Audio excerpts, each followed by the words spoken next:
You're tuned in to Oilers Nation every day with Tyler Yaremchuk, live every weekday on the Nation Network YouTube. Can the Oilers get their third 5-game heater of the season? Can they get the job done tonight against the pesky Arizona Coyotes? Let's get into it with the lead. The lead, it's a Sherwood Ford Giant game day here on Oilers Nation every day. Shout out to our friends at Sherwood Ford, the Giant. It's Oilers Nation every day, streaming live on the Nation Network YouTube and coming to you live from the Sports Closet Studio, 3 locations in Edmonton, St. Albert Mall, Sherwood Park Mall, and Kingsway Mall. Chris Walkling has the first comment of the show, and he says, I would say, let's go hunt some Coyotes, but they've been dead since the season started. Not so fast, Chris. This Arizona team is suddenly playing some decent hockey. I shouldn't even say decent. They're playing average hockey, which is actually kind of surprising, but they are 6-2-2 in their last 10, so above 500 in that span, and they're starting to show some fight. Jason Gregor put it on the DFO rundown. This group is, maybe I won't use the exact word, but they're screwing their general manager. They apparently they don't like Connor Bedard, and a market that needs a new arena that Connor Bedard probably could get them. Yeah. So not only screwing the GM, the owner, which is essentially the NHL. They are now 9 points clear of the Anaheim Ducks in the Western Conference alone. When you look at the league standings, if the lottery were to keep everything the same, the Yotes would actually pick 7th overall. Like this heater they've been on where they've gained, 14 points in their last 10. The teams below them, Philly has only gained 8. Montreal has gained 6. Anaheim has gained 9. Like they've gained all these points on the teams below them, totally taking themselves out of the hunt of having a decent shot at Connor Bedard, although they are coming off a loss last night against the Winnipeg Jets. And what did you call it? The OG Jets revenge game? Yes, the rightful owners of the Jets name. We're always trying to find good revenge game narratives now on the show. Talking about a revenge game, there was a hell of a one last game. For the Oilers? Erik Karlsson, yeah. Evander Kane, -3. Yeah, So, opposite reverse revenge. Let's rank the EKs in that hockey game. I think number 3 is definitely EK, what number? EK 91, Evander Kane. He was terrible. I think he got benched at one point. Number 2 is probably EK 65, Erik Karlsson. Oh, yeah. With 2 goals. Number 1, though, your boy. My boy. EK Big Ek. Man, what a guy. How good is he? How good is Unreal. How cool is that goal? Everyone probably Which one? Well, the second one, because it was both were needed. I bet you everyone, when we saw him wind up for the slaps, are like, kind of, what are you doing? But like, he knew what he was doing. Oh yeah, and that's the second time we've seen him do that as an Oiler. He has a very, very good shot. Oh man, it was so good. And we were like, that was like the net that was right underneath us. So me and the Germans were going crazy. Yeah. And his other one was kind of a beauty too. Yeah, I drove it right in, backhand past the goalie there. The patience. Also, as we get a look at that Mattias Ekholm goal, like wired it. And how about the celebration with him and McDavid? Like, so fired up. Yeah, the loving embrace. They almost kissed there, didn't they? It was kind of cute. Hey, why not? Oh, I would. James Reimer would have freaking hated it. I ran into Avery, and I didn't know if I should make a comment. That was just right there for me. I had to take one that's shot on at a tee. That's on a tee. You ran into Avery. And, well, because I need Avery if you're watching. I need you to deliver the goods, man. We need the shirtless pic of Mattias Ekholm, Avery. Is he on the All Abs team? I would be shocked if he isn't. And I bet you he's probably the clubhouse leader, and we just don't even know it. Or do you think he's more of the dad bod type? No, they're just way. bulbous, ripped, Yeah. ginormous, Fair enough. 12-pack. In the summer, he chops wood with his shirt off and just goes right through. That's how strong he is. He actually does it with his hands. With a double-sided like axe. chop. Yeah. Yeah, why not? Sherwood Ford Giant game day here on the show. Edmonton looking for, as I said off the jump, their third 5-game heater of the season. The first one came back between October 26th and November 11th when they beat Pittsburgh, St. Louis, Chicago, Calgary, and Nashville. And then from January 11th to January 21st, they actually had a 6-game heater where they beat Anaheim, San Jose, Vegas, Seattle, Tampa, and Vancouver. Over this stretch, there have been some impressive victories, as you can see here on the screen. I think about the one against Dallas, even the one against Seattle, just finding a way to gut out a victory. But as we look at the last 2 wins specifically for the Oilers, San Jose and Seattle. Again, Seattle big because he found a way to get the job done against a big division opponent. But they haven't been at their best in these last 2 games. So there's probably a glass half full, glass half empty way to look at this game tonight. It's either, hey, if they don't pick it up, this Arizona team has proven over the last 2 weeks they're capable of beating good hockey teams. Or I'm kind of looking at this like, the Oilers haven't played 3 bad games in a row very often, or 3 subpar games in a row, I should say, very often this season. They're probably due to have a really good night. This is their wake-up night. Like, I'm sure you talked about this yesterday, but like, I've never seen Connor struggle with the puck. It was ever. How weird was that? It was so weird. He was fighting it a little bit, which is odd. It was so odd, and he went home pissed off about that, and probably just stick handled for 24 hours straight. In his hyperbaric chamber. Yeah, just like he's like, that ain't happening again. So I'm expecting a massive night from that guy because it was the weirdest thing. Mm-hmm. And whatever, like he still looks good doing it, and the team played good around him, and he still probably got 2 points still. Mm-hmm. He had 2 apples. Like it's just so funny, but yeah, it was a weird night. So yeah, I think like the team was weird and flat. Like that was like we did not deserve to win that game. Shout out, is it Jeremy Kupel or Jeremy Kupel? Jeremy Kupel. Shout out Hattie on the reviews, but like, Jack Campbell essentially let in like 8 goals or whatever, 7 goals that night. So that was a concern. But 18th win of the year, though. Thankfully for good video coaching, and then thanks for just kind of like finding a way to kind of grossly stay in the game. Yeah. And mainly thank you, Mattias Ekholm, for literally carrying the team there for the second half of the game and getting us to overtime. How lucky are the Oilers that David Poile made the decision to sell off? We talked about this yesterday on the show, and I want to get your take on it. But like, that's a team that 12 months ago, 8 months ago in the offseason was trying to win. Yeah. Saros, you give Forsberg the big ticket. You re-up Ekholm last season on a deal that's supposed to keep him kind of a Predator for life. You do all these things and load up this team. And then because of a bad, basically month and a half for them, is what sunk their season, or at least gave Poile the impression their season had been sunk. They decide to sell everything, almost everything except Saros and Josi, pretty much. The Oilers, this is a unicorn of a defenseman, and he fell into their lap. And I give Ken Holland a ton of credit for seeing that a guy like this is available, recognizing that, damn, you don't get D-men like Mattias Ekholm on the trade market very often. This is a once-in-a-blue moon thing. And again, the price was steep. We acknowledged it at the time. But the early returns... Does it matter now? It doesn't. Like, you don't care at all. Like, yeah, okay, you're sad that Tyson Barrie's not on the team anymore. But look at the reaction from Connor McDavid. Look at the offense that Ekholm's bringing. Like you're worried about the losing offense. But it's basically all 5-on-5. Not that he's going to, produce at that clip long term, but like you talk, and I was guilty of this too. Like, is Barrie's absence in the room, is that going to rattle the core? Are they not going to like that? But then you see how McDavid is celebrating the goal with Ekholm, and you're like, oh man, all they care about is winning. And damn it, Mattias Ekholm helps you win. But I also think he's a good guy. I think like Tyson Barrie is loved because I think he's got that like everyone's little brother vibe. Yeah. Like he's just the funny, kind of happy-go-lucky. Yeah. You say things, he doesn't get it, and that's funny type thing where like Ekholm is like aspirationally cool. And a good guy. Aspirationally cool. So like it like levels it up. It's like, okay, we got a good leader who is super cool and a nice guy and probably has massive abs. Are you, if instead of we talk about playoff beards, are you gonna grow an Ekholm like beard in the playoffs? I need to get a beard consultation. You need like patience to get to that level. Yeah. Like I can't grow it past a certain level before freaking out. And I got to like see through that and get it further. Cause like, man, that is just manicure. And I also got curly facial hair, like curly hair in general. So like his like nice straight lines. I need a consultation.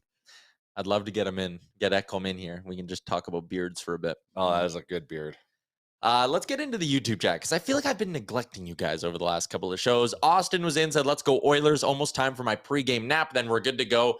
Puck drop tonight, listed at 8:30. We have seen this before when the Oilers play the second of those TNT broadcasts. Expect a puck drop closer to about 8:50 this evening. So if you're heading to the game or whatever, Take your time. Take your time. Go Have an home, extra drink. spend. You can get full credit as spending time with your family without even with the knock or loss of brownie points of going to the game. Like you got the young one. Young one is in bed. She's in bed. You're getting great. quality time with the girlfriend, and then you're watching the hockey. I can do whatever I want. It's fantastic. Likely, I'm going to be exhausted. I got to mix in a nap just to try to stay. That's the world I live in. It's embarrassing. Sergeant Battle, our boy. And I like how Austin said, Tyler, what the Sarge said. The Sarge says, here's your Betway big bet of the day. McDavid to score 3 or more. Draisaitl to score 2 or more. Kane anytime goal. Manifest the triple 300 club. Oh, yeah. 300 night. That'd be epic. I'm going to the game tonight, unfortunately. Really? Yeah. Unfortunately. This was a Christmas gift, and the closer and closer it's got to the game, I can see why. Yeah, that's Cole. You got Cole in your I got a side. set of tickets to give away. Which game should I pick to give away? This one. Yes, it's gonna be a tough one. I know my girlfriend's probably not gonna stay up until the third period at the game, so get the good one. They serve Pepsi in the building, so get her Pepsi. And I am coffee. Curious what the crowd will be like tonight. I mean, I think it'll still be relatively full, but I could see it being a little emptier than usual. I could see a bit of a dip, yeah. But also, it could be a historic night. Could be, right? So, and that's what you kind of want to be there for mix 60. That's what I'm thinking too. I did think about selling the tickets, but I'm like, what if he does it? Ron Ropechan, McDavid shoots and scores 59, 60, and 61 tonight. Big game hunting. I like that. I like the positivity. I can see, because like we all know, like I said, Connor hasn't stopped stick handling since the end of that game. He is so mad, like at himself. Do you know what's funny though is on that breakaway where he lost the puck, it was far in front of me. He lost it twice, and he still hit the bar. He still hit the bar. And he had lots of net to shoot at too. Like there was a column of empty space there. So the fact that he even missed that even showed he was off, because he doesn't miss that. Yeah, and I do think, I'm trying to think back through the season, I think he likes these national games in the U.S. I think we've had some good McDavid performances in them. The game against Pittsburgh, I mean, that one Draisaitl played really well in. Well, it's good for the NHL for Connor beyond in the U.S. So yeah, no one's watching. Yeah, it's the late one too. We should be the early game if you're really thinking about marketing the game. Or just start the Colorado game at 5:30, because then at least the Oilers game then goes 30 minutes before, and it's 8:30 and 8. Sorry, and then people can at least catch it. It seems silly. Seems very silly. I know NHL. I know we're complaining about it, but it is like it's a doubleheader. Like you get this in the NBA too, right? The late game is the late game. This is just kind of the way it goes. Crosby versus McKinnon is kicking it off, and this, as much as we're complaining about it, this is, call it the McDavid tax, right? You want to have Connor McDavid, the best player in the world, on your team. You got to deal with stuff like this because they want to get him on national TV at the right time. 100. Well, but like, is 10:30 Eastern the right time? But where 60% or 7% of the United States lives. Like, isn't TNT Studios in Atlanta? Yeah. So it's late for them. Yeah, it's 10. It'll be a 10:52 puck drop. Yep. David, in his first nationally televised game this year, put up 2 points against the Tampa Bay Lightning, was held pointless in his next one against the LA Kings on November 16th. And then they played 2 more times before the calendar flipped. The 30th against the Hawks and the 21st against the Stars. 2 points against Chicago. And then against Dallas, he had a goal as well. So the numbers are okay for him, I guess. Also, the Blue Jackets on Jan 25. What happened in that game? That was the brunch game, wasn't it? No, that was he picked up just one apple. We embarrassed ourselves. Yeah, we did not do well in that hockey game. So actually McDavid's numbers have dipped a little. I was wrong. Dipped a little on these nationally televised. He knows that. Games. Yep. He's well aware. And he's going big this tonight. Is also not the only, or this isn't the last one for the Oilers. Their game on Wednesday, April 5th in Anaheim is also an 8:00 Mountain Time start. But yeah, that is a good point. They could have started this one at 8 Mountain. 10 o'clock on the East Coast. That'd work a little bit better. At least people will watch the first period. People are going to catch this game tomorrow morning. Yeah. And if you get you just need a little taste, and then you're hooked, right? Yeah. So you watch that first period. McDavid does something. You're watching the whole game. Yeah, that is a good point. Back to the chat. Tyler Mulick, can we say shutout? Why not? I keep saying it, man. It's like I don't think it's working either way. It could. Skinner's in net. So I was debating. We can talk about betting, but I was debating going the under. Really? Yeah, like 5-0. 6-0. Well, so I mentioned That's the under. Yotes. The Yotes are playing some decent hockey, 6-2-2 so far in the month. So I took a bit of a dive into how they're kind of doing that. And we can flash up the head-to-head here on the season, Aaron. And I was just looking at how their numbers on the year compared to their numbers in the last month. And it's actually kind of interesting. Not that different. Goals for per game, they're in the middle 10 in the league. Goals against, they're in the middle 10 in the league. Power play, middle 10 in the league. But like that's pretty good, middle 10. Yeah, like that's what I mean though. It's not like they've been playing lights out. It's not like they have one area of their game that's really excelling, except for maybe their goaltending. Because I went and looked at shots for, shots against per game. They are giving up a league high 38 shots per game in the month of March, Man, we even though they're winning. We need to get that goalie. I don't know how you get that goalie. We got to get that goalie. I don't believe it's going to be Karel Vejmelka. Yeah, they played last night. Yeah, that's the thing. They played last night. Mhm. We're not getting their number one goalie. It just screams shutout. And It under. is Ingram? It's either going to be Ingram or Ivan Provetov. Daily Faceoff right now has Provetov as unconfirmed. If it is him, 24 years old, 6'5", 9 career NHL games, 3.28 goals against average.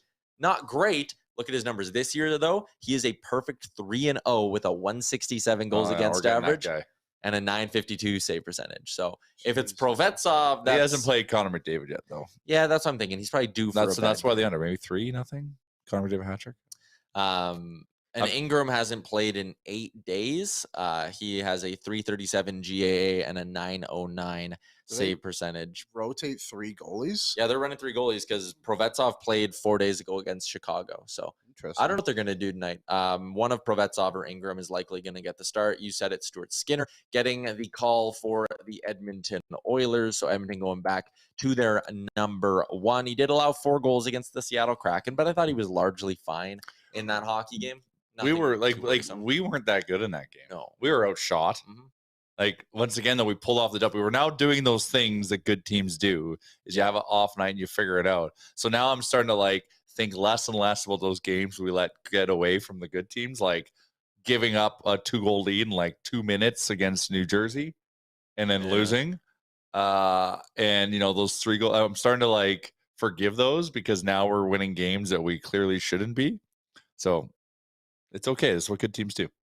Let's dig into the lineup report brought to you by Sherwood Ford. The Giant, the Coyotes, their top line is red hot right now, specifically the duo of Barrett Hayton and Clayton Keller. They got Nick Schmaltz on the left side, but Hayton and Keller have combined for 9 goals in their last 5 games. That duo is humming along nicely. Jack McBain, the rookie, on the second line with another rookie, Mattias Ekholm. He's been surprisingly one of the best stories in the entire NHL this year. No one's talking about him. He's a rookie with 39 points on the year. He's been pretty good. He's got Lawson Krause on his right side, Travis Boyd down the middle on the third line with Brett Ritchie, the former Flame, and Christian Fischer. And the lines, according to Daily Faceoff, do have Zach Kassian in on the fourth line with Laurent Dauphin. Ooh, Kassian revenge game with his 2nd goal of the season. And Liam O'Brien as well. Last time the Oilers met the Coyotes in Edmonton, we got the Kassian versus Klim Kostin fight. Kostin fought against Seattle as well. Maybe Zach's looking for some revenge on Klim. Maybe. Didn't he do something the other night, Kassian? I Yeah, saw he did. something What'd he going do? around. I can't remember what it was, but he was very angry at something. Yeah. Probably the fact he's playing for the Arizona Coyotes, but I outside think of he's that, probably loving it. He's probably mad that they're winning games. He probably wants to play with Connor Bedard. yeah. How about Mattias Ekholm is from Finland? Oh, There's a couple like misleading names out there with countries, obviously, just because we know everyone moves around now. Like you got Zibanejad, who's a Swede. Yeah. True. Yeah, that sounds more like it should be like a Czech name or something. Yeah. No, I think he's Iranian. Oh, really? Yeah. I think. There you Could go. be wrong. Correct me if I'm wrong. You got Mats Zuccarello, Norwegian, the king of Norway. Yeah. Yes, The I blue thought line for the Coyotes. Did the Oilers trade a top pairing D-man at the deadline? Michael Kesselring playing on the top pairing with Juuso Välimäki. Oh, Kesselring revenge. Oh, Will there be a tribute video? probably deserving. Can you imagine if they did? Like, what were we joking about the other day? Just main camp highlights. Like, there's nothing of him actually So playing. For they're the Oilers. 6-2-2 probably ever since he's entered the lineup. So he's played 5 games now for the Yotes. He doesn't have a point, but he's played 16 minutes, 21 minutes, 18 and a half, 16 and a half, 19 and a half. They're actually playing him a lot. Fire. Yeah. He's got 6 shots on goal in that span. He is a -3. But yeah, I mean, the Yotes are really seeing what they got in this guy, giving him some big minutes. It'll be interesting to see him in an NHL game tonight. I know a lot of people who follow Oilers prospects will be intrigued by this one as well. We gotta let it go. Oh yeah, gotta let it go. Because Bukestad's up to 16 goals on the season and has looked great. I am now understanding, and I'm vibing Bukestad. Yeah, I've turned on him a little bit. I'm all in. Bukestad revenge game. Oh, we'll get to that in a second. Nemeth and JJ Moser is the second pairing. Connor Mackey and Victor Soderstrom is the third pairing. Soderstrom was like a 6th overall pick, right? Really? I'm sure he was. Yeah. Double check that. I am interested to know if that is correct. But regardless, like that Yotes blue line is just putrid. I think we played a game recently where he said the same thing, and we had a tough go. Oh, jeez. San Jose last night? No. Seattle would have been fine. Oh, it might have been Ottawa a couple weeks ago. Yeah, it was Ottawa. It was Ottawa. 11th overall in the 2019 draft. Wow. Matthew Boldy picked right behind him, and then Spencer Knight, and then 15th was Cole Caulfield. Yeah, I think the Yotes might want to redo there, hey? Just maybe. Not ideal. And again, we talked about the starting goalie for the Yotes. We don't know yet. Could be Provetsov, could be Connor Ingram, but Daily Faceoff says Provetsov. Injured list for the Coyotes. They will be without Shea Weber, Andrew Ladd, and Jacob Voracek tonight. So missing a handful of really, really key players in this hockey game. If they can get them back, they would be a force to be reckoned with. Look out. Look out. Tyler Mulick, just in regards to that blue line. McDavid versus Nemeth/Moser matchup will be fun to watch. TC pointed out Soderstrom went right after Philip Broberg in that draft as well. So, yeah, we joke about them maybe wanting a redo. Yeah, Tyler Mulick in all caps. Who was picked 8th that year? I know. Mr. Broberg. But we believe in our boy, Philip. Broberg has more points than Soderstrom and has also played 30 more games. Davin says our top 2 lines could absolutely dominate this team. We could score 10. Potentially. Don says, is this not a trap game? Arizona will be playing their McStanley Cup. Could be a tough one, I think. And it could be. Like I said, this Arizona team's beating some good hockey clubs out. You're playing like loose teams right now, right? That are just, playing it out to the end of the season, want to try to rack up some W's. Don't care about maybe defense as much. They're all chasing offense, but they're like playing they're just creating. Like we saw it against San Jose. Loose team, doesn't give a shit. You talked about the fact they're on their second and back-to-backs. Last week, they had back-to-back games. They lost to Colorado in OT, and then they turned around the next night and beat Minnesota in overtime as well. This is a Yotes team that actually plays a lot of back-to-backs throughout the year. Last month, back-to-back set, lost the first game in a shootout to LA, won the next night against the Columbus Blue Jackets. Earlier in the month, lost to Chicago in OT in the first half, then brought St. Louis to OT. What are you trying to say here? I'm trying to say that even though they're playing on back-to-backs, they're a good back-to-back team somehow. I don't know how. I look at this team on paper, I look at the run they've been on, and I question how they're doing much of anything good, including keeping pucks out of their own net. But here we are. I also look at it and go, hey, they haven't faced an offense that's as good as the Edmonton Oilers because there isn't an offense as good as the Edmonton Oilers in the NHL. They give up a ton of rubber. Edmonton's coming off a game where they put up 52 shots. Like we talk about them. Well, we played so bad and we got 52 shots. That's what I mean. Like if a few breaks go their way, if the goaltending's a little bit different, we very easily could have been talking about an Oilers win that was like 7-3. Against the Sharks. Reimer made some stupid saves down the stretch. He turned aside a lot of rubber. I don't know. I agree that it wasn't the Oilers' A game. It wasn't their B game, but it was their C+ game. The game against Seattle was probably like a B game for the Oilers. I think they're due for like an A+ kind of performance, one where they just go pedal to the floor. And we love to just whip on the Coyotes. Yeah. We did it earlier this year. That game got out of hand. We needed it because we were... Like we needed one of those slump buster games. Expected lineup for the Edmonton Oilers. Top line, Draisaitl, McDavid, Yamamoto, potentially. Jay Woodcroft went to the blender early in the last game, so take these lines with a grain Paid of dividends. salt. They started this, was it the second period? They blended it up and got a goal right away. And Kyler Yamamoto got that goal, and Yeah. he actually looked really good in that He's hockey coming. game. Not just the goal itself, and Aaron, I don't know if you could pull it up quickly either, the Yamo goal. But he was moving like, I don't want to call it vintage Yamamoto, but again, if we watch back the goal, it all started with him forechecking really hard. And he got in and just got a piece of that defenseman, and it happened right before the clip started, but he just got a piece of the defenseman, and the pass across was a little slow. That right there created this whole thing. Then McDavid was one step closer on the forecheck. He finished off the turnover, pulled it behind the net. And credit to Yamamoto, who again, after forcing the turnover, didn't just go right to the blue paint. No, he recognized, okay, I have a guy going to the front of the net. Where can I go to be in a better spot? And he just kind of hung around in that soft spot outside of coverage. Boom, found a way to put it in. James Reimer flopping around like a fish. But Yamamoto's starting to look really good. The numbers are starting to come with it. He's finding that finish, and people always loved, a month and a half ago. Oh, people are always on Jesse Puljujarvi for not scoring. What about Yamamoto? And yeah, I agreed. Yamamoto needed to finish a little bit better. But the thing with Yamo is he was getting the puck in those dangerous areas and converting the score, or turning it into a scoring chance at least. He was hitting the post. The goalie was making a good save. Moved to the outside, just missed the net. The difference was for me is that Puljujarvi was not getting the shot off, was making a poor choice, was throwing a muffin at the goalie's chest. Yamamoto, I think, has better hands than maybe some people realize. He just kind of goes through these stretches where he fights it a little bit. I really like what I'm seeing out of him. I think if you can keep Yamamoto and Foegele going on that right side, your forward group suddenly looks a lot more balanced. The one area I'll be watching closely in terms of how Woodcroft deploys this group, how does Evander Kane fit in? Because he's on that third line listed with Bukestad and Janmark. Do they maybe keep him down there and say, hey, we got guys in Foegele and Yamamoto who are busting their ass, playing physical, going hard to the net, being responsible with the puck. Kane's not doing that right now. It's important for him to get rolling. I think he's going to be a factor in their top six as we get into the playoffs, but they need him to get going. And I'm interested because this is really the first time in his Oilers career that we've seen him be in Jay Woodcroft's doghouse a little bit. I'm intrigued to see how Woodcroft handles this.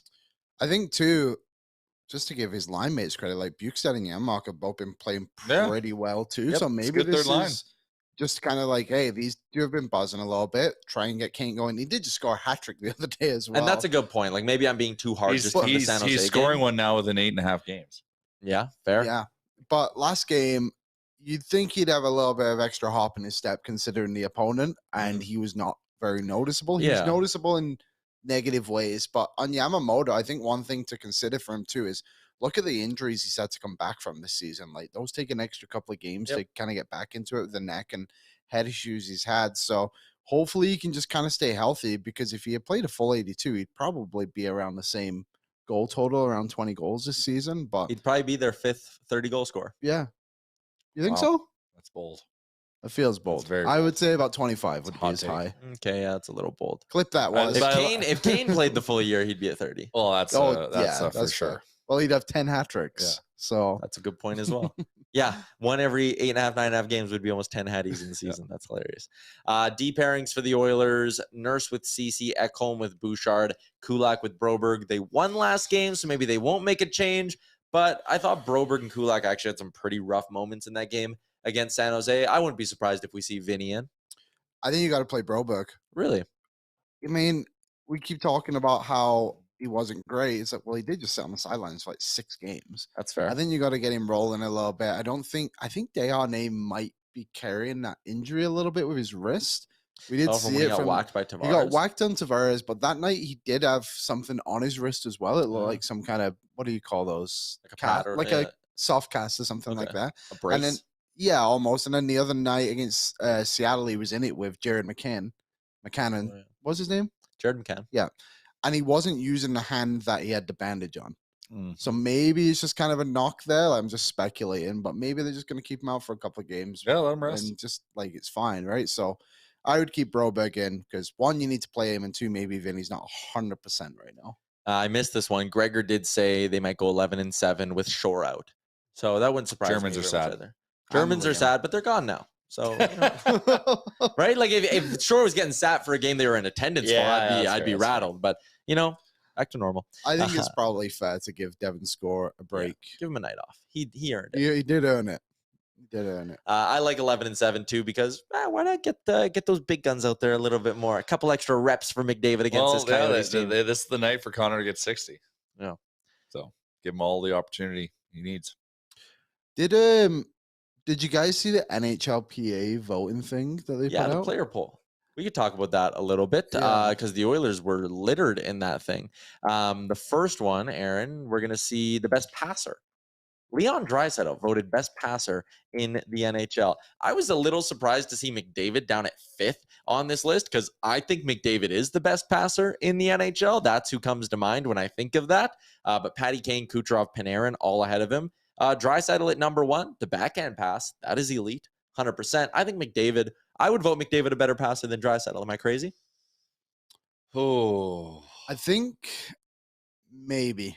Okay. I wouldn't say crazy because they're obviously so close, but like Draisaitl does it in such like a slower way, which I think it makes it a little crazier that he can do it. I think it makes it more heroic. Yeah, but McDavid's I think his pure speed is what makes him a good passer because you truly don't know what he's going to do. Yeah. Where Draisaitl's like, it's pretty obvious he's going to pass, then he still makes the pass. But that's what I mean. It's apparent that Draisaitl is passing. McDavid, you just don't know where he's going to go, and then boom, he finds a seam on you.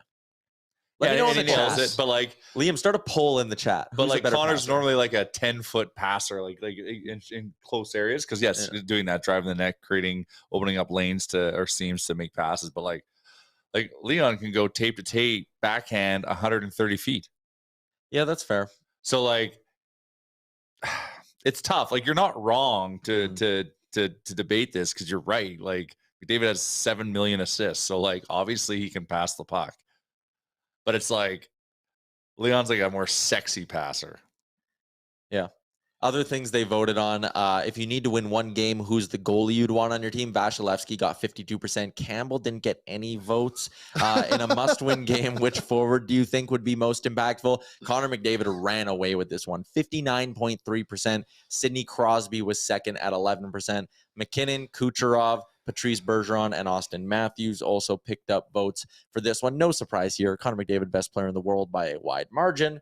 He gets that nod. This is the players are voting on this? Yeah. Okay, good. So that's why you're not getting the Eastern bias. Yeah. It's kind of hard to debate it, isn't it? Because these are the guys that go against each other every night. But there was one award, which, whatever you want to call it, I thought was interesting, was the most, where is it here? The most underrated player was Barkov by 23%. But one name that wasn't on the list, which I think makes him even more underrated, was Clayton Keller. He has 76 points this season, and he's not even on this list as a percent. He's playing with Barrett Hayton and Nick Schmaltz, who are good, but like he doesn't get to play with another superstar. What about Mikko Rantanen? It's about to score 50 goals. True, yeah. Like it's so. What about Mattias Ekholm? Where's his love? Mm-hmm. Oh, here. But it like is. Tage Thompson got like 4% of the vote. It's like Barkov's not underrated anymore. Everyone knows Alexander Barkov's a superstar. Everyone knows Tage Thompson is a legit stud. Yeah. Like Jesper Bratt got 2.7. That's a guy I agree with. Yeah, I would agree. And I would even say, Braden Point, my boy. I would say Point is underrated, mostly because he's just on the team that he is. But underrated / overshadowed a bit by the other superstars. That's probably fair. But yeah, Clayton Keller, 76 points, 71 games, and his plus minus is even on a team that is very bad. Yeah. 100%. Who's the most effective around the net? That one, Pavelski, Kreider, Kachuk, Lee, and then McDavid at 5.5%. I found that interesting. I love that one. Which player do you hate playing against but would love to have on your team? Connor McDavid in a group that includes Marchand, Wilson, and Kachuk. One of these things is not like the other. 3 pests that you hate playing against because they're annoying and they'll stick you. One guy who you hate playing against because he makes you look like an idiot. Yeah. I thought the contrast there was hilarious. No, it's great. Most complete player, Sidney Crosby got 30% of the vote. Bergeron, Barkov, then McDavid at 11%. They were the only 4 to get more than 10% of the vote. McKinnon was there at 4.7. I was actually surprised Matthews didn't get more love for this one. He leads the NHL in block shots. Draisaitl was voted the best passer last season too. Really? Only 17% though. McDavid at 10% last year. Which arena has the best ice? Rogers Place came in second. I thought our ice isn't as good as it used to Our be. ice sucked when they first came to Rogers, but I think they've actually like turned it around because it's gotten love in this survey back-to-back years, I believe. So what's number one? Bell Center in Montreal. Makes sense. What's it called? Rogers Place was second last year, and Bell Center was one. It's essentially exactly the same list. Yeah. So they fixed the ice.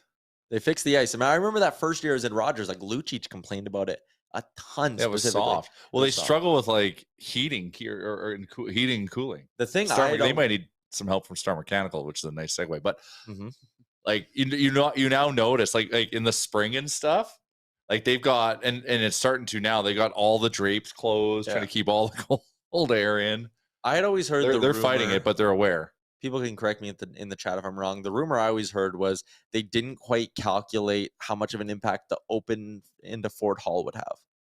And that brought like more air in than they were expecting and messed with like the humidity or something in there. I could see that. And also I think the windows also have play a factor. Yeah, because they probably they almost have like a magnifying glass. Because they bring in the heat. Sure, yeah, exactly. The sun.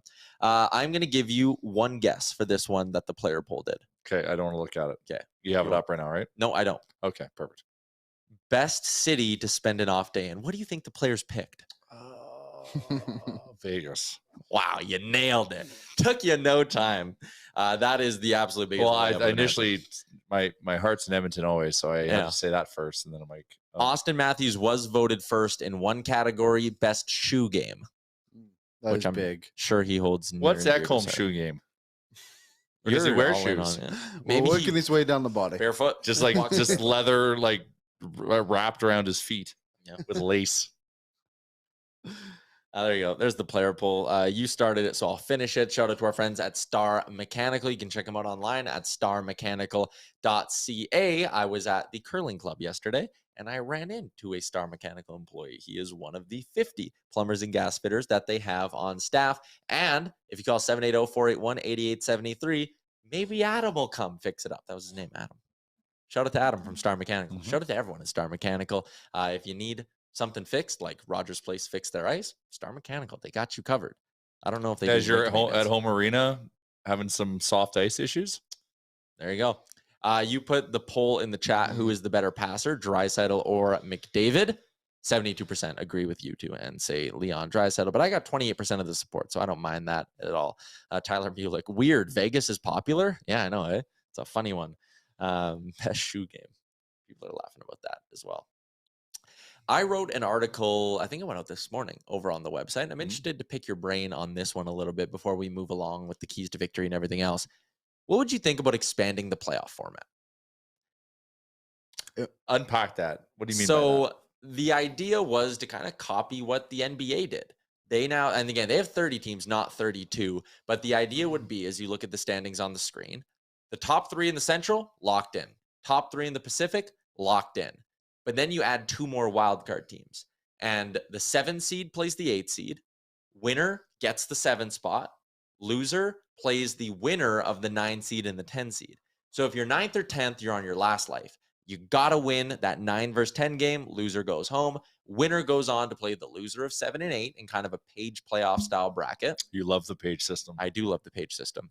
And then if you're the 7 or 8 seed, you get a bit of a second life, right? You can either win that game. If you lose, you got to play another one. I like having torn. Yeah, me too. I like having 16 of 32 teams make the playoffs. I think that's good.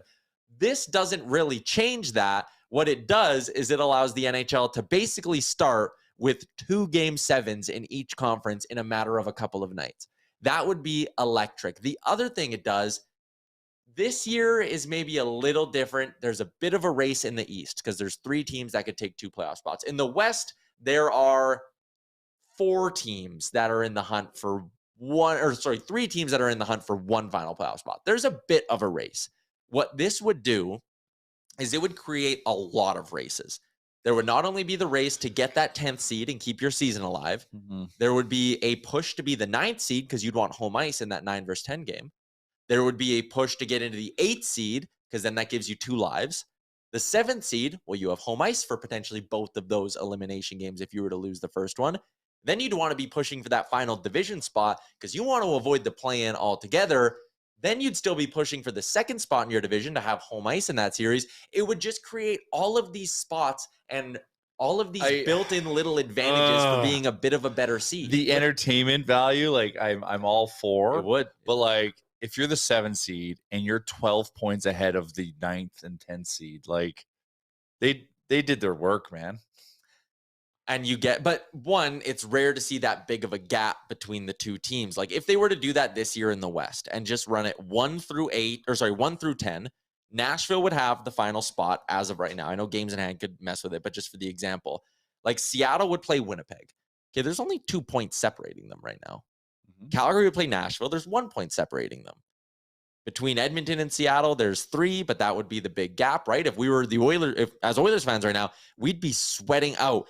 Get that 6 seed. Like every game would have so much more meaning right now. I think I'm out. Yeah, I'm torn. Like I get it from an entertainment point of view, but like, man, I'm thinking so in the NBA, you have the play-in or whatever it is, right? And it is entertaining for that game, but those teams then get in the playoffs and do nothing. So are you just diluting your playoffs a little bit by getting worse teams potentially in? And one bigger thing advantage for top seeds in the conference because you're playing a team that just had to play 2 must-wins. But then a team that's busted their ass. Sorry to interrupt, Ian. That's okay. Ian, I just called you Ian. Liam. Call me whatever you want. Or sorry, I might have said Iam actually. Silent L. Once again, you bust your ass to be 7th. Yeah. And then you have to go through this tournament and then hop into the playoffs. Finish 6th won't be a problem. I get it. Right now it's finish in the top 8 and it's not a problem. Like it's I think one thing it would also do is make your trade deadlines probably worse. Like waters them down because now there's 4 more competitive teams. Yeah, the pool of players probably isn't good enough to pick from. This year's trade deadline was amazing. The whole 2 weeks leading up to it, and I would rather have that than have the Calgary Lames or the St. Louis Blues push for a wild card spot. A play-in spot. And I just think the whole format needs to change if you would do that. Like, I don't think you'd be able to do divisions like they do anymore. You'd probably just have to go to a straight 1 through, I guess, 10 at this point. Yeah. And then I think the league would need more teams, but the league is also struggling right now with talent as it is. Like, bottom teams don't have enough talent to expand. Yeah. So I don't hate your idea, but I'm not with it. Sorry. Fair. Worth floating out there. And I did kind of say at the end of my article that, like, I like the way it is now. I'm fine with it. I'm even fine. Like, a lot of people are clamoring for them to go back to 1 versus 8 in the playoff picture. But then I think you got to just, like Liam said, get rid of divisions at that point because there's no point in them. If you're going to have divisions, there has to be meaning behind them. Yeah. So would you go, basically your wild card would be 4 teams and that would be your play-in division. That'd be your play-in. Yeah, you're playing. And then how many times would they play each other? Because we have probably seen this with just one game. Just one. Yeah, it's a single knockout. Neutral zone. Neutral area. You can build it. And I also said that's part of what would make this difficult is like the travel involved in this is, like you would need building availabilities. Like the logistics of it probably actually don't line up for the NHL considering so many of their teams share buildings around the league that it might not work out, but because we kind of have seen this a little bit with the COVID playoffs that they did, the play-in. It was called the play-in, wasn't it? Yep. So it essentially that just I didn't like it. That's the only time because we lost. That's the only time in the last 11 seasons the Arizona Coyotes have been credited with a playoff appearance. Is that COVID bubble whatever we ended up doing? Was there anybody who won a play-in round who wasn't supposed to, like Chicago did, who made it relatively Arizona far? did. Yeah, I think Arizona got into the playoffs. But did they advance any further than that? No, they didn't get past the first round. What year was that again? 2020? Yeah. The pandemic was in 2020. Yeah. And started. Let's get back into the Sherwood Ford Giant game day side of things. I know you guys have a lot of comments about 3-point games and the shootout and all that. I think we'll save that a little bit for tomorrow's show. We'll maybe dig into some bigger NHL stories. But for tonight, it is all about the Oilers and Coyotes on a Sherwood Ford Giant game day. Their service center, it's just a few clicks away at sherwoodford.ca. You can book an appointment online. 51 service bays and the latest in Ford diagnostic tools and Ford trained technicians. They're ready to help you make sure your vehicle is running at the top level, just like we want the Oilers to be running at the top level when they head into the playoffs. And that, tonight's game, chance to win 5 in a row. Feel really damn good about yourself as you head into the final 10 games of the season. Sherwood, Ford, Giant, keys to victory. Everybody contributing. Lines 1 through 4 on the Oilers are way better than lines 1 through 4 on the Coyotes. Pairing 1 through 3 on the Oilers is way better than pairing 1 through 3 on the Coyotes. You should always have the better matchup on the ice. If everybody's rolling, if everybody has a good game, this game will not even be close. Get everyone rolling. That's my giant key to victory. Jay? Yeah, just do not play down to their level. We've had a couple weird games, so I just wake up and snap out of that. And just because I want to say it, you got to suppress Machele. You got to stop Mattias Ekholm. Liam? I think a good start is going to be the key here. If you can just kind of fly on Arizona's tires, you should be fine. Honestly, do exactly what you did against San Jose, but just be better in the defensive zone. Like, offensively, they absolutely ran them over. They got essentially cut the shit out in your own end. Yeah, just be better defensively. I want a better Connor McDavid, though. Yes, a Connor McDavid that can stick handle. I can't believe we're even saying that. I know, I kind of comes out of our, I know. Like, that's what I'm watching. So I'm like, I'm not even mad. Like, this is just like, just soak it in because this is probably the only time you're going to see this. He had an off night, only 2 assists. So I'm like, what? I'm like, why is he having an off night? What happened? Rusty, the Reckless Optimist, shots on goal and back check. I don't mind those is key to the games. Either Davin says don't give the puck away. A lot of people quick to point out Montreal was 12th in the East that year. They made the Cup final in the bubble year. Sorry, I wasn't taught. No, they didn't. They went and played. That was the Canadian year. I'm talking about the year the Oilers played Chicago. Yeah. I just looked. One. Oh, yeah, it was Dallas, Tampa that year. Yeah. So no teams who were outside of the playoff spot going into it. Yeah. So like 9 or lower made it past the first round. Okay. Montreal lost to Philly. Columbus lost to Tampa. Chicago lost to Arizona lost to Colorado, and Chicago lost to Vegas. Yeg loyalty. Key, play mad and mean. Time to crush the Coyotes. Don't play down to your competition. Sean in Calgary says McDavid needs a peak Gagne performance tonight. Does Connor McDavid hit 60 goals this evening? 58 and 71 so far for the Oilers captain. 136 points in the last month. So since February 22nd, in 13 games, Connor McDavid has 14 points and 17 assists, 31 points. No one else in the NHL, or second place in the NHL, is 23. It's actually Clayton Keller and Jamie Benn in that span who have 23. But in the last month, McDavid is 8 points clear of anyone else in the entire league. It's an unbelievable run for 97. Can he finish the job and get 60 tonight? Well, yeah. Well, I'm gonna wait. You're gonna see my answer to that question very shortly. Okay. Yes, and he'll also hit 140.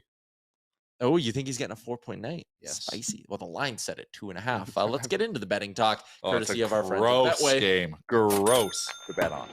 The game itself. Yeah, now we got to bet inside the game. You got to bet inside the game here because the Oilers are minus 450 on the money line. Oh, look who's up in plus units now. Hey. All right. The Mattias Ekholm goal saved your season. Plus, it was just bound to happen. The Oilers are going to start doing what Oilers do, and then that means I'm going to start hitting bets. Did I not hit my bet last game? I thought I did. No, you need a puck line, didn't you? McDavid goal. Oh, yeah, I had McDavid goal instead of 2 points. Well, I'm not making that mistake again. Oilers money line. Oh, you back me up. Yep. All right, let's go. I'm going Oilers money line. Draisaitl 2+ points. Draisaitl's hit multi-points in 2 of his last 3, I believe. I think he'll get it going tonight, especially if he's playing with McDavid. What does that I like pay? that spot. Even money, which is insane. Insane. What's the point? I'll say it. I think Arizona is being very disrespected by the Bucks tonight. 100% They have not lost on the puck line in their last 10 games. They've been taking good teams to overtime. Yeah. The Oilers are minus 450 on the puck on the money line. It's not even plus crazy. money minus 2.5, is it? No, it's minus 110. Yeah, minus 2.5. Now the line's moved a little. Minus 2.5 is even money. Okay, even crazy money now. Crazy talk. They're not great, but they're not horrible. Like it's you gotta, if you're gonna chase that kind of line, you gotta get some juice. Yeah, but minus it's 3.5 plus 225. I was debating. That's not even juicy enough though. That's why I'm thinking as a supplementary bet is maybe going Oilers in the under 6.5. Because so you think they win like 5-1? Yeah, trying to manifest a shutout. Oh, that too. But I also don't want to touch it. Like right now, I might just be all in on McDavid 2+ goals. Which is your bet? And you're getting it at a very good price, actually. Mhm. Plus 400, 5-1, whatever you want to call It's it. happening. It has to. I think tonight is Yeah. the night. It's been the night for the last couple games and it hasn't happened. Had his 4-game goal streak snapped against the San Jose Sharks, even though he had 7 shots on net for a guy who basically scores once every 5 to 6 shots on the year as an average. I agree. He's due for at least one tonight. And he was absolutely hammering one time. Was at one point. That was- I know, he was funny. so mad. Oh, he was playing blasting Leon those on the things. power play. yeah. They swapped And spots. He was whacking his stick for those things to come to him too. I haven't seen him do that. Yeah, he was fired up. So he's popping off. He is popping off Yeah. tonight. Twisted says the books know the beatdown is on its way tonight. Sergeant Battle, yes, I'm sorry I didn't have the same big bet as you. He again wanted McDavid 3 goals, Draisaitl 2 goals, Kane 1 goal. The old 3-2-1, get everyone up to 300. Hyman 2 goals, Oilers win 6-1. McDavid had a Bouchard goal on the power play. That prediction comes in from our friend Daniel. Oilers Yotes tonight, going to be a good one. Those are our Betway big game day big bets. 19 plus, please play responsibly. The Oilers did make some news today, so we should probably pass this along. Signing NCAA free agent Carl Berglund to a 2-year ELC. 23-year-old Berglund spent the last 4 seasons at UMass Lowell, scored 36 goals, 89 points in 114 games. Taking a stab As a defenseman in college. He's Yeah. a centerman. Oh, he's a He's centerman. centerman, Oh, Yeah. I he's thought I from- saw someone tweet that he's a right-hand D. No, Left shot center. I tweeted that we need to go and get some right hand D. Oh, sorry, I Yeah. confused the two. Okay. Originally from Sweden, 6'2", 195 pounds, plays down the middle. Liam, this looks like a decent dart to throw. Yeah, I mean, point per game player this season. I don't know exactly what he's going to be, but why not, right? The kid's 23 years old, Yep. 6'2" centerman. He's put up offensive numbers. He led this team in points this season. He's a captain. Like, kind of checks a lot of the boxes you would want from a free agent prospect. He's got I intangibles, suppose, so- and when you take shots on Yeah. guys late in drafts or in these free agent periods, the intangibles do mean something. Yeah, so apparently his big thing is like he's good on the puck, but he's a little bit better off the puck and like kind of playing defensively and stuff like Ooh, that. third So, line center just yeah, oozes. we'll that. see. Uh, Lowell, Connor Dave- Hellebuck's school. Oh, there you go. Yeah. Daily Faceoff, Stephen Ellis, who is the prospect guru over there, said Berglund is a skilled 200-foot forward that I'm surprised didn't get picked back in 2020, even as a late-round pick. Good size, reliable in his own zone, moves well. Didn't see huge progression throughout his college career, but his frame and defensive play should be enough to earn a call-up somewhere down Point the a line. game in college, you didn't see progression? He was under a point a game. It was 20. Point per game, But, this like, that's- season. Oh, but- this season. Yeah. But fair. like in college, that's pretty good. especially on UMass, who weren't. They're a good program, but they're not always great, and they're in a very tough division. And he put up good numbers, so we'll see. But they do need to go out and get a right-handed defenseman from somewhere because they literally have. they their got to only- build up that area. Their only right shot prospect outside of Bouchard is Philip Kemp. The entire system. That's not good. That's it. And then the other one is Jason Demers. So Yeah, that's also not good. they gotta find something. There's We some got to out go there. do some college hunting this season. Find some free agents. 'Cause- So- Some good ones. and only- Oilers, Yotes tonight. Have a coffee a little bit later than you usually would. Crush a quick nap after dinner, maybe. Yeah. Yep. Maybe if you have the ability, watch the third period in bed. That's always a vibe. Oh, that one. I'm a big fan of that. I got a TV in there, so I sit up the- in the bed and watch it. The last time I did that, watched the game in bed, was when Mike Smith assisted on Connor McDavid's goal in overtime. in San too. Jose. Yeah. That was awesome. That was Yeah. lit. Good luck going to sleep after that. Yeah, it was up all night just thinking about it. 2-1 game. What a thriller. Yeah, but it just ended great. Yeah, it did. All right, that's going to be a wrap on today's show. Shout out to our friends at Sherwood for the Giant, Star Mechanical, AMA Travel. 3 big things coming tomorrow on the show. And Betway will be back tomorrow, noon Mountain Time, to hopefully recap a 5th straight Oilers dub. Chat with you then.